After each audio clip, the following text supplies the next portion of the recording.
புஸ்தகம் 15ஆம் அதிகாரம். சில வசனங்கள். யோவான் 15. நான் மெய்யான திராட்சைச் செடி, என் பிதா திராட்சைத் தோட்டக்காரர். என்னில் கனி கொடாதிருக்கிற கொடி எதுவோ அதை அவர் அறுத்து போடுகிறார். கனி கொடுக்கிற கொடி எதுவோ அது அதிக கனிகளை கொடுக்கும்படி அதை சுத்தம் பண்ணுகிறார். நான் உங்களுக்கு சொன்ன உபதேசத்தினாலே நீங்கள் இப்பொழுதே சுத்தமாயிருக்கிறீர்கள். என்னில் நிலைத்திருங்கள், நானும் உங்களில் நிலைத்திருப்பேன். கொடியானது திராட்சைச் செடியில் நிலைத்திராவிட்டால் அது தானாய் கனி கொடுக்க மாட்டாதது போல, நீங்களும் என்னில் நிலைத்திராவிட்டால் கனி கொடுக்க மாட்டீர்கள். நானே திராட்சைச் செடி, நீங்கள் கொடிகள். ஒருவன் என்னிலும் நான் அவனிலும் நிலைத்திருந்தால் அவன் மிகுந்த கனிகளை கொடுப்பான். என்னை அல்லாமல் உங்களால் ஒன்றும் செய்ய கூடாது. ஒருவன் என்னில் நிலைத்திராவிட்டால் வெளியே எரியுண்ட கொடியைப் போல அவன் எரியுண்டு உலர்ந்து போவான். அப்படிப்பட்டவைகளை சேர்த்து அக்கினியிலே போடுகிறார்கள், அவைகள் எரிந்து போம்.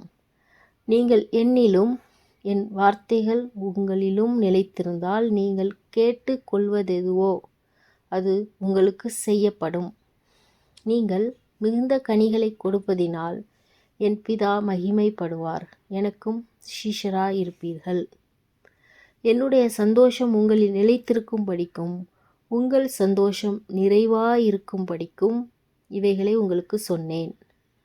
நான் உங்களில் அன்பாயிருக்கிறது போல நீங்களும் ஒருவரில் ஒருவர் அன்பாயிருக்க வேண்டும் என்பதே என்னுடைய கற்பனையாயிருக்கிறது.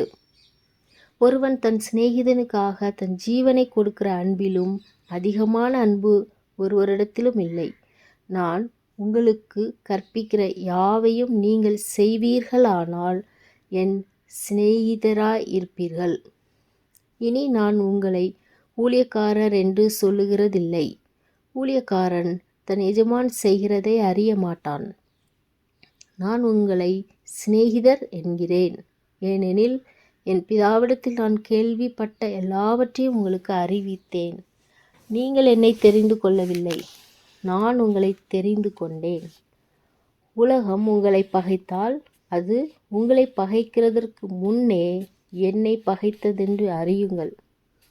நீங்கள் உலகத்தாராய் இருந்தால் உலகம் தன்னுடையதை சிநேகித்திருக்கும். நீங்கள் உலகத்தாராய் இராதபடியினாலும் நான் உங்களை உலகத்திலிருந்து தெரிந்து கொண்டபடியினாலும் உலகம் உங்களை பகைக்கிறது.